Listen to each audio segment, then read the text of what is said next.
So linguistic anthropology, we have a couple things that we probably should cover as baseline theories for anthropology. And this may be the only time that we kind of talk about these things, although they should come up in conversation with your guys' application of anthropological terms.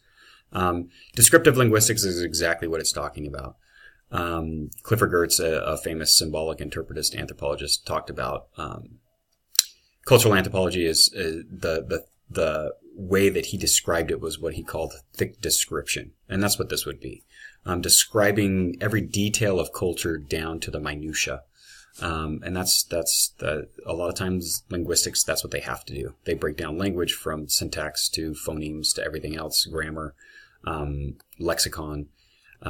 So super interesting and important to use when we're talking about culture.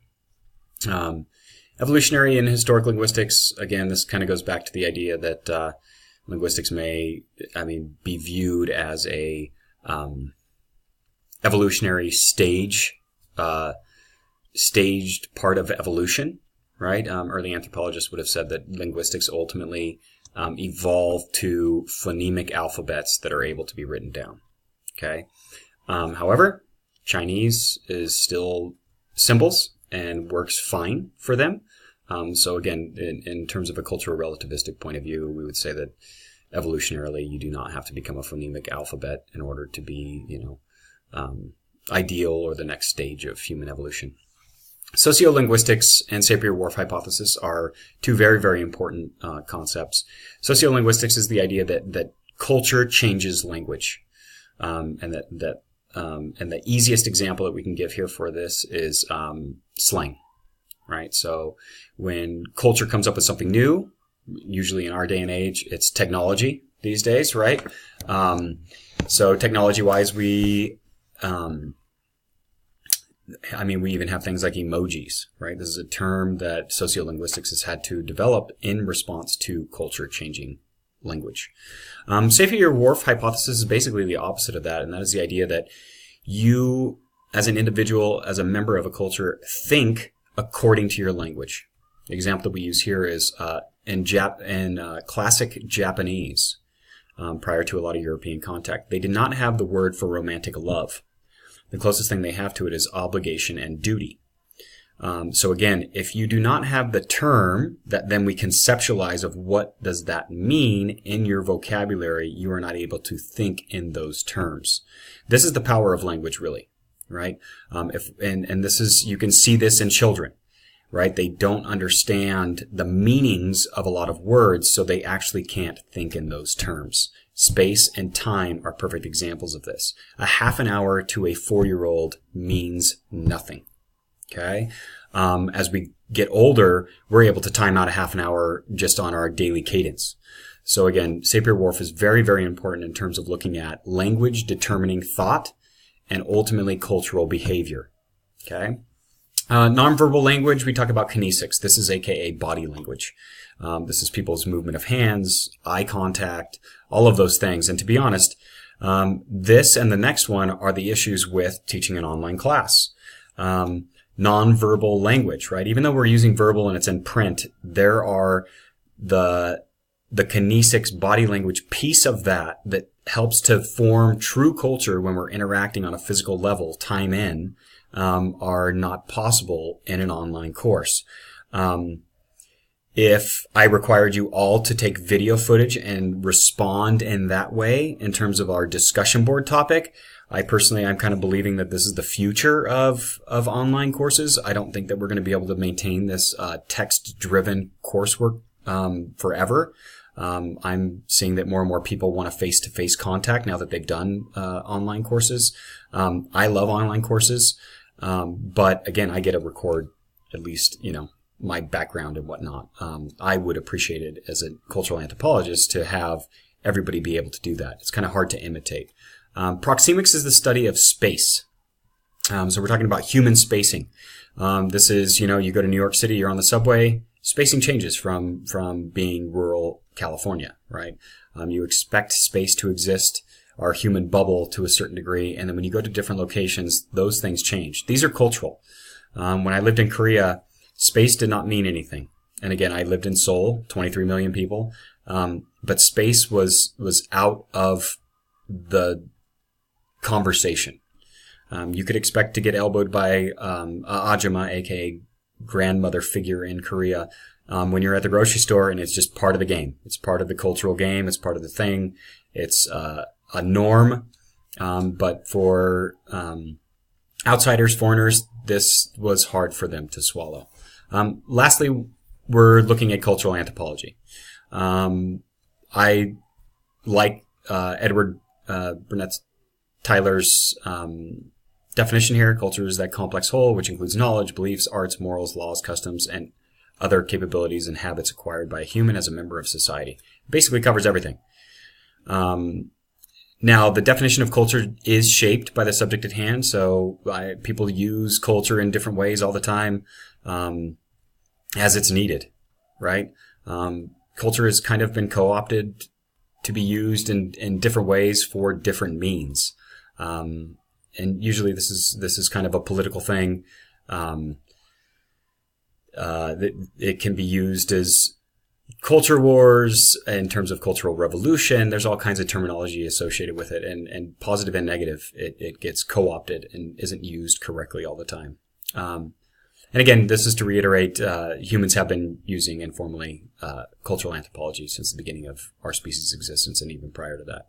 Animals, to a certain degree, use anthropology work. They observe their surroundings, right? My cat doesn't start barking at me until I get out of bed to be fed sardines, because she knows that's the time and the place. She's observing my actions, and if I'm close enough to the fridge, that means she should be fed. So it is a basic level of survival, right? And we need to know that.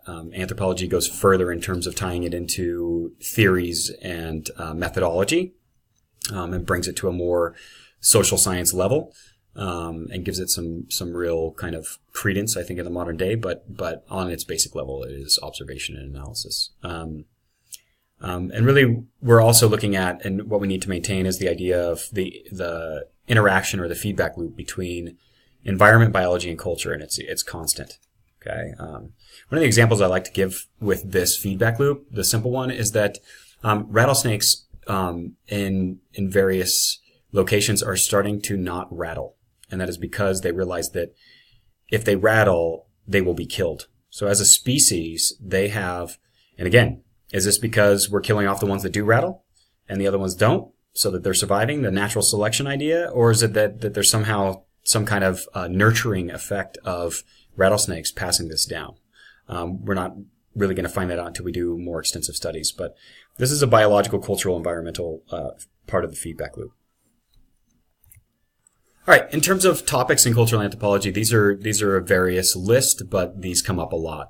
Indigenous peoples, which is what we're going to be talking about in this class extensively. Change, obviously, is something that we will discuss. Tradition, conflict, syncretism. Syncretism, as a term, is the idea of a cultural blending.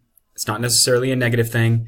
I did my work with the Maya in the Yucatan, and they had syncretic views of blending religious ideas. So basically, placing Catholic saints on top of or next to Mayan gods. And what this did was this one part survival, which is they could still practice their indigenous festivals by calling it Day of St. John instead of Day of Chalk. But if you ask them if they believe in both, they will say yes. So they are syncretic in view. Americans in Western thought are very binary. So what we do is you can't be this if you're that. And a lot of cultures basically don't believe in that system. They can be everything they want to be. Institutions, we'll talk about those, cultural institutions. Knowledge transfer, again, is the idea of passing down information, kind of a self-described definition for that term. Cultural preservation, again, preserving culture. How do we do that? Do we rebuild buildings like we have in places like the Yucatan and Machu Picchu? Cultural destruction, we'll talk a lot about that. Which is the blatant view of my culture is better than yours, so we are going to destroy you if you do not assimilate. It looks like I have syncretism here twice. Don't need that, although it is important, so maybe that's why I did it. Symbolism, we'll talk a ton about symbols. Child rearing and adolescence, also a cultural anthropological topic. Age, class, gender, race, ethnicity, globalization and localization, medicine, health, and nutrition. As it has to do with race, anthropologists in general as a field do not believe in race as a classificatory system.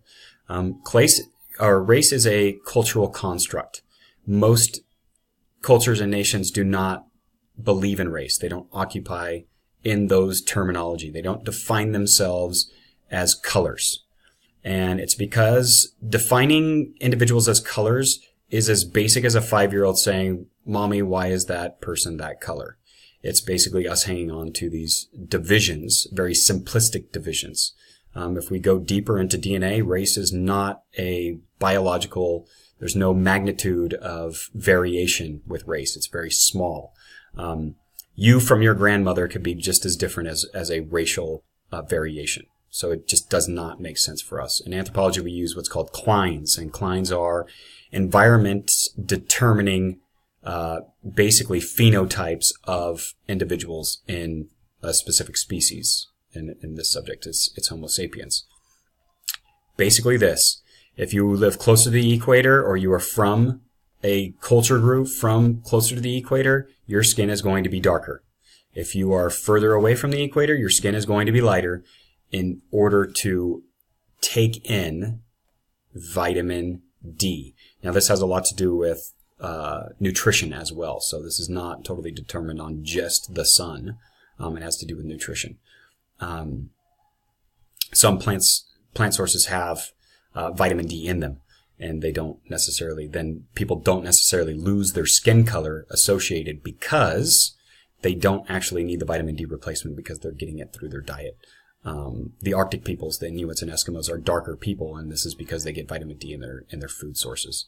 Globalization and localization, we'll talk a ton about. This has everything to do with Native Americans. Medicine, health, and nutrition, also an important topic in cultural anthropology. Moving into basic needs, Malinowski, Bronislaw Malinowski, we'll talk about him in a bit. He was a functionalist anthropologist, gave us a ton to the field. But these are his basic needs. I don't want to necessarily read through them all. What you need to see here is that food and drink are number one basic needs, period. Housing and clothing are next. This is our basic needs of safety, correct? And we provide these for people who are in prison. We should be providing them for everybody, and we do. The homeless shelters even provide clothing, housing, food. But again, so you can see down here, we move into safety and injury prevention down to number 6, which is sex and reproduction. And then we can get down into 8 and 9, which are morals, laws, interpersonal boundaries. Love is down at number 11. Self-expression. This is when, we really have our basic needs covered and we have enough time to decide what's cool and what's not. Okay. So this is the basic need list from Malinowski. Again, what is absolutely required to survive? And we have food and drink as being number 1, obviously. And this is why whenever you travel to anywhere, people want to ask about the food and the drink. And scary enough, this is why people who travel to Japan and India want to find the nearest McDonald's, because they associate that with quality food or they associate it with at least traditional food where they're coming from. So it feels safe in that food way. I always laugh when people come back and tell me that that's what they ate when they travel to these locations, because it basically means that they've kind of avoided native food, while they traveled, which to me is a shocking thing, because the way that people eat is very fascinating. Food taboos and whatnot are part of that joy of travel. Additional basic needs need to be covered. Sleep is a basic need. It's not necessarily listed on the list. And then elimination of waste. So this has been a subject that anthropologists have avoided for a long time, which is the idea of basically going to the bathroom. It's different in different culture areas. Going to the bathroom is not, it has been taboo because of our Victorian age European training, our puritanical kind of training as well, which is we don't talk about those things. Anthropology is starting to begin to talk about it because it does provide a cultural difference, a cultural phenomenon on cultural norms around these basic needs and these basic issues. So it should be discussed. It should be part of the discussion. It's not, required, but it is.